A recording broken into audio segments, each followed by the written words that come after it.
crazy. It was. One thing I want to ask you, and this is kind of backtracking, but going off like with the Andrew Tate shit, immediately upon his arrest, everybody starts talking about what about Jeffrey Epstein, and you've mentioned him a couple times. Why do you think like there is no more info on that? It's just been brushed under the rug. Like, I don't know. What do you think?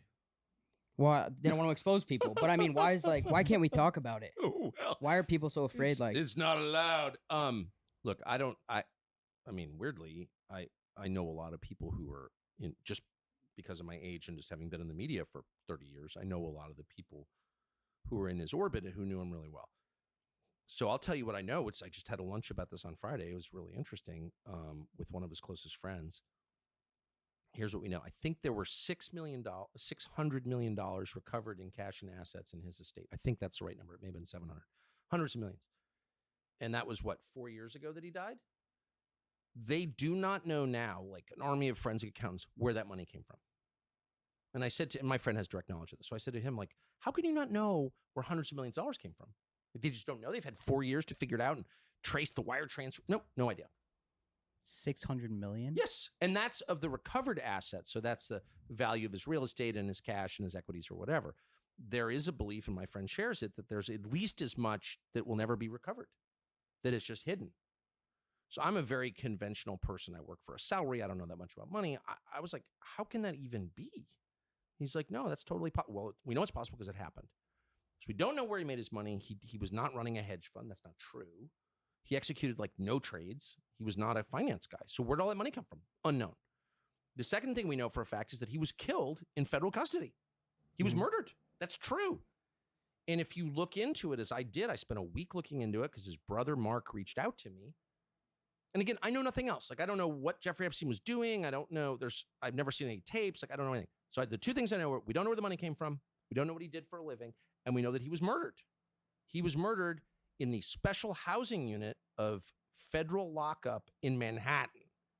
How do we know he was murdered? Oh, well, look into it, dude. We did a whole segment on it on my show. Nobody cared.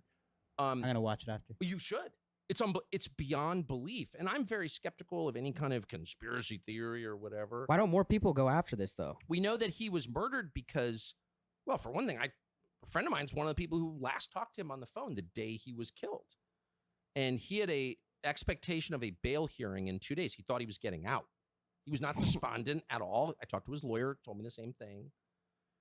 They moved someone out of his cell. They put two people, one of whom was not even a full-time prison guard, on duty. None of the cameras trained on the cell worked. They were all out of it that night. They locked the front of the special housing unit that had 8 cells in it, but then they opened all the cells inside. So who was it? So I asked a really simple question to the Bureau of Prisons.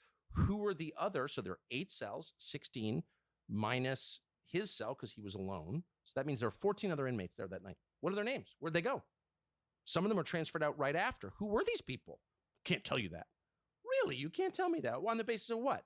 Because some inmate at a federal prison's privacy concerns, like Trump telling, what are you even talking about? Meanwhile, the Attorney General of the United States under Trump, Bill Barr, issues a statement being like, no, we know it's totally. Bill Barr lied. There's no question that Bill Barr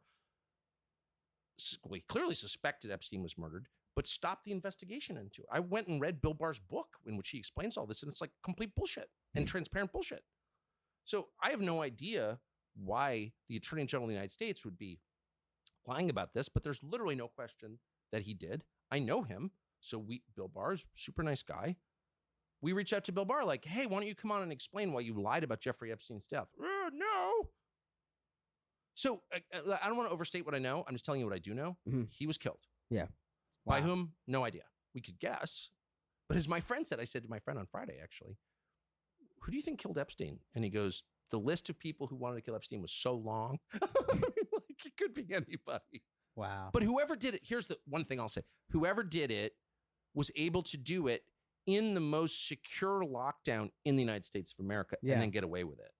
So I was interviewing all these people, like, will you come on the show and talk about it? No. Why? And one of them said to me, whoever killed Epstein clearly has a lot of power. I mean, like, if I said to you, I want you to kill this guy in the special housing unit, federal lockup in Manhattan, You gotta have some pull. You'd be like, I'd love to kill him, but like, how do you do that? Yeah. Right? It'd Right. be pretty hard to pull that off. Well, someone pulled it off. So that tells you a lot about that, whoever that group of people was. They're no one to fuck with.